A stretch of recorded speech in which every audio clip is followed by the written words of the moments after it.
Welcome to the Comfortable in Chaos Podcast.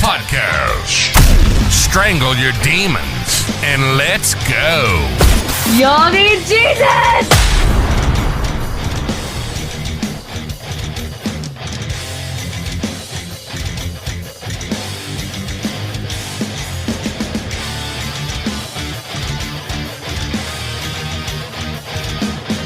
Why in the world would anybody put chains on me? You know I paid my dues to make it. Everybody wants me to be what they want me to be. I'm not happy when I try to fake it. No, and you won't have to on the Comfortable in Chaos Podcast. I am your host, Eric Hellberg. We're living a month and a day, men. And just like Einstein said, and he was the epitome of academic and intellectual excellence, but said, I have no special talents. I'm just passionately curious. And we are passionately curious about all things pertaining to men. How in the hell did we get here, and where is it that we want to go?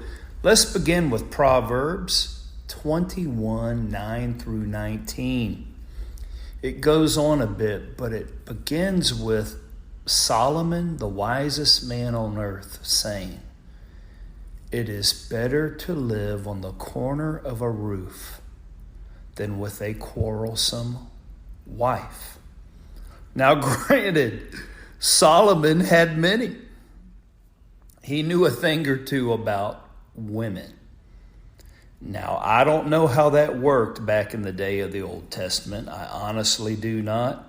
One has always been more than enough for me. But you would think if that woman had all the comfort, even all the luxury, what was she lacking? Now, the Bible and Solomon would not have begun with that had it taken place under the auspices of neglect, abuse, abandonment, or what are we talking about? She wasn't having her needs met? Well, that obviously isn't the case. For God's sakes, what were her wants? Maybe she wanted Solomon monogamous. Okay, well, that makes sense. Well, my grandma even used to say you get more flies with honey than you do with vinegar. So maybe it was a little bit of reverse psychology? No, that's just the nature of some people. And King Solomon said, damn it, man. Bed down, take a look at the stars instead of going inside this nice place that you built, because it's hell inside of there. At least you got a cool breeze up top there. So I will ask, how many of you men are afraid to go home from work? Now women are going to say, oh man, they stay there because, man, they're getting everything to being validated. And that's true. What is wrong with being validated for doing a good job? Especially if you're working your nuts off. Now, can it go in the wrong direction and you can let the needle in your tank fill up disproportionately with that praise, if in fact that does take place in the work environment? Yeah, but who doesn't want to hear something good about themselves? Don't our wives or significant others or children like to hear something good about themselves? Isn't the power of life and death in the tongue? How can we twist all this shit up? And because it's a man, well, now we have the burden of proof, right? I'm going to tell you that many men do not want to come home, and I have even heard from men that have arduous jobs, and rather than getting to the house, they will go find something else to do after they're done at work. A lot of them prefer to wait till their wives are even asleep and then come in unscathed and maybe begin anew the next day. Have you been there, man? That's a tough place to be. How in the hell did you get in that environment in the first place? Now, if you truly have a contentious woman and you have done a little bit of soul searching and you have come to the conclusion that I don't think I made her that way. In fact, you bullshitted yourself because you saw some of that early on. But either there was something lacking inside of yourself whereby you held on for dear life. That's something to be examined. You thought it would go away. Or because she was hot, you thought, we'll make it work. Well, let's think about this. When you start feeling like you no longer want to go home, and or because you are a well-intentioned and or well-meaning man, you do it anyway. But you immediately feel like, damn it, I need to get up there on the roof, right? Just like King Solomon said. Well, you start obsessing. You start looking for answers. And in looking for some things relationally, I started seeing this psychologist pop up on my feeds. Her name is Sadia Khan of Pakistani origin. Evidently, she began as an actress, gained some type of notoriety, got some clinical degrees, and now she dispenses wisdom online. Okay, that's cool. And in the world's eye, she's like billions of other women. We have 8 billion people on this planet. And remember, when you enter into a relationship and then you get married, once you get to that point and then you get married, that is where covenant actually occurs. All this soulmate bullshit is totally ridiculous. You could pick anyone, and that anyone could pick you. And then once you tie that knot, God will give you provision if you follow those tenets. The soulmate occurs because now you have chosen the one. The one is not the one out of the 8 billion. The one is because you chose them out of the 8 billion, and now you're going to do your damnedest to make it work, if your intentions are right. But what does Sadia Khan say? Oftentimes when you find yourself in these adversarial situations, and it almost feels like you have become your significant other, your lovers, your girlfriends, or your spouses, meaning your wife's enemy. You're like, I'm not your enemy. Why do you view me as an enemy? Why is everything so contemptuous and like a contest? Well, what Ms. Khan says, because she's not married. In fact, she'll even admit to you that she was chaotic, born out of insecurity, and relationships were fumbled.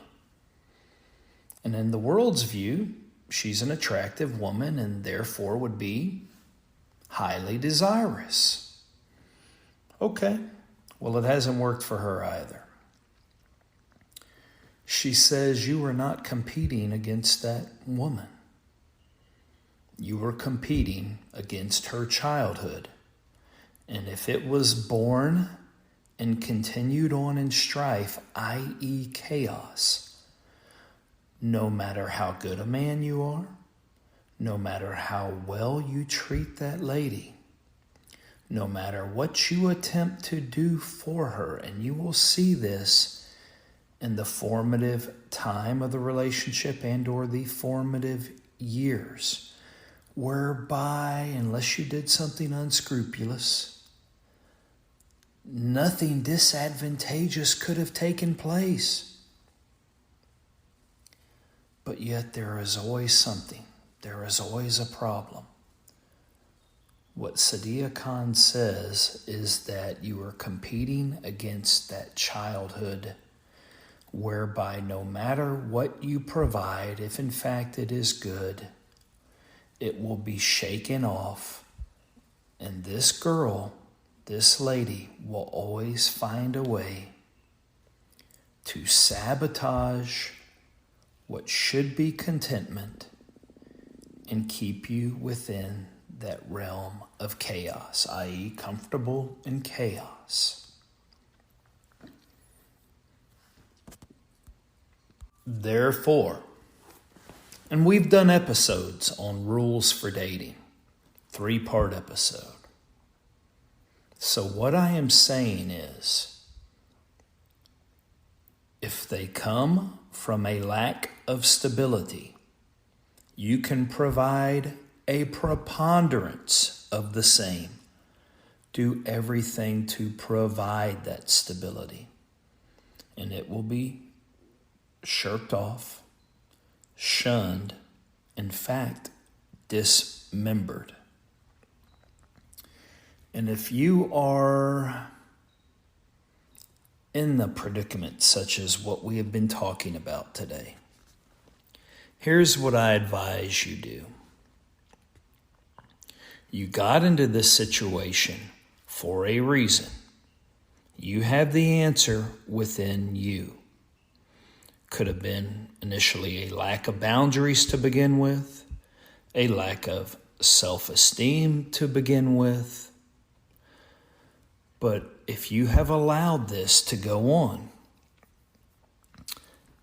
I will tell you that even though you're holding on and your partner is holding on, they've already lost respect for you.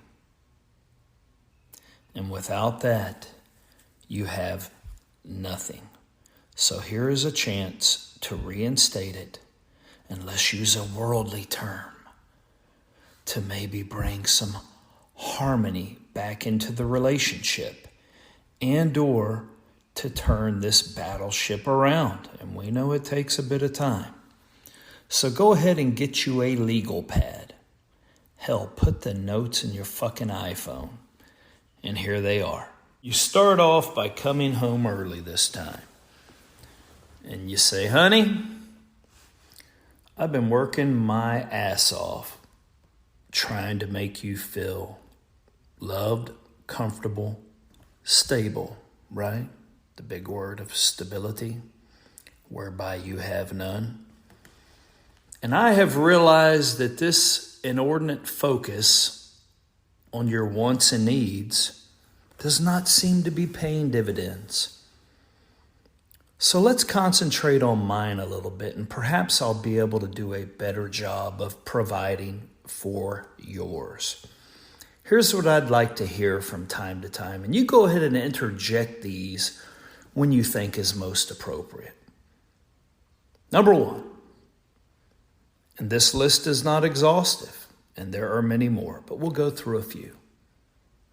I believe in you. You make me feel safe. I love how hard you work for us. I love the man you have become. And not only do I believe in you, but I see my future with you. Start there. It will go a long way. And if you find that you're not hearing these, and the hot 10 roof cycle has begun anew, well, maybe those are some of the answers that you needed to turn this battleship around, if at all. Because the late, great Robin Williams said, and keep in mind, he worked so hard to bring people laughter and give everyone else but himself a great experience. And that, in fact, is no way to live at all. It is unsustainable.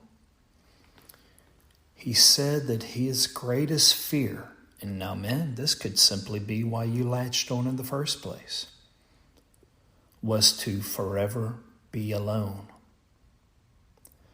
But what he found out, tragically and later on in life, was that his worst fear was in not being alone, but feeling alone. And yeah, men have some things they would like as well, albeit we are simple creatures. So let's pick up on the next time on the Comfortable in Chaos podcast. I bid you bon voyage, my burgeoning flock. Until next time, like and subscribe to the Comfortable